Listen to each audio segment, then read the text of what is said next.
Greetings, I am Fernando Senior, and I help authors, writers, consultants, and individuals who are ready to share their expertise online through their own unique offers. In previous commentaries or videos or writings, I have extended you an invitation to consider creating your own learning solutions that complement the work that you do. And I have also introduced the concept of defining your mission, of how could you articulate or define what exactly you want to create, what learning resources and experiences you want to create that complement and support the current work that you're doing. Whether you're a consultant working with organizations, whether you're an author that wants to be able to reach out to your readers, or you're a coach that wants to complement and expand your coaching practice, or whether you have an expertise and a know-how that you may want to share and monetize and also have impact in others. And in this particular segment or video, I want to invite you to consider that as part of that journey, that you take the time to define what are your own strengths. And the reason to do that is to make sure that your offer comes from within, comes from your own experience, something that's only unique to you, that you probably won't be able to find it elsewhere in a book, in a video, or some other aspect. So I want to allow you or invite you to take the time to look at your own strengths and your own virtues and the talents that you have that will generate a unique offer. And to do so, you probably will consider three different kinds of scenarios. One in which you would say, oh, I'm pretty sure I know what is it that I could offer. What is it that I could complement my current work by adding this learning resources? I have it. I'm ready for that, which is great if you're in that point. Another scenario is that there are too many facets or aspects of what you do that will require you to prioritize what kinds of things. Where do you start? You need to start with step one, with one first offer that will probably give you some experiences in building this future line of work, if you will, that complements your work through a learning resource. And so it requires an exercise to prioritize. So what's really of value? What's really unique? What could be of impact to the people that I serve, the organizations that I serve? And a third scenario is that even though you already have a clear idea of what you do and what could be of value, you still give yourselves a time and an opportunity to explore and zoom out from your own practice and be able to identify other potential areas that you can serve that you may have not been aware of.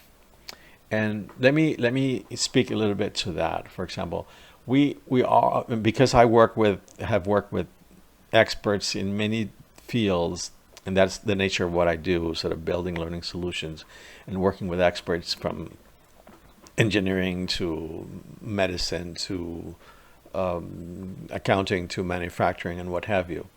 And something that I often find is that experts are not typically very aware of their own rules. And that's where the gold is. And that's why this third invitation for you to zoom out and take your time to consider what is that you know, how do you know it, and how can you sort of document what are the rules that you have developed that no one else has had that makes you successful in what you do. And this takes time, takes a conscious effort to be able to articulate this. And it often happens when there's a saying that if you really want to master something in any given subject, you have to teach it to others. And why is that so? I believe that is so because it forces you to verbalize what you know. and what would you do in given scenarios. Let's consider, for example, one scenario in which, let's say you're a consultant and you work with organizations, or you're a coach and you work with individuals, and you're very successful in what you do.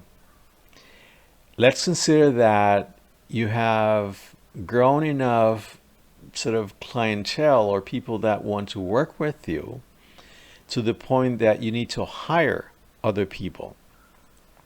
And in order for you to be able to sustain the same kind of approach or sort of rules of engagement and sustain the same kind of results that have worked for you in the past, you will need to sort of train or prepare those new hires, whether they have, hopefully they will have a lot of experience, but nonetheless, you have a particular way of doing things.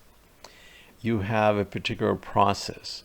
You may even have specific language that you have developed yourself to be able to identify certain processes or what to do when you recognize a pattern, then what follows. So what I'm saying is you have mental rules about how to do your work. That's what makes you an expert. But unless you're able to consciously identify them and be able to communicate them to others, then it's very unlikely that if you hire someone, they will do things the way you do it. And what has proven you to be successful in the work that you do.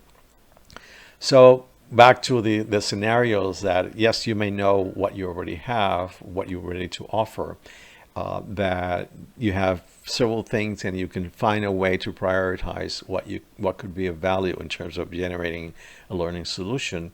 And then this third scenario that I'm suggesting, that you still give yourself some time to be able to articulate what is that makes you effective in what you do.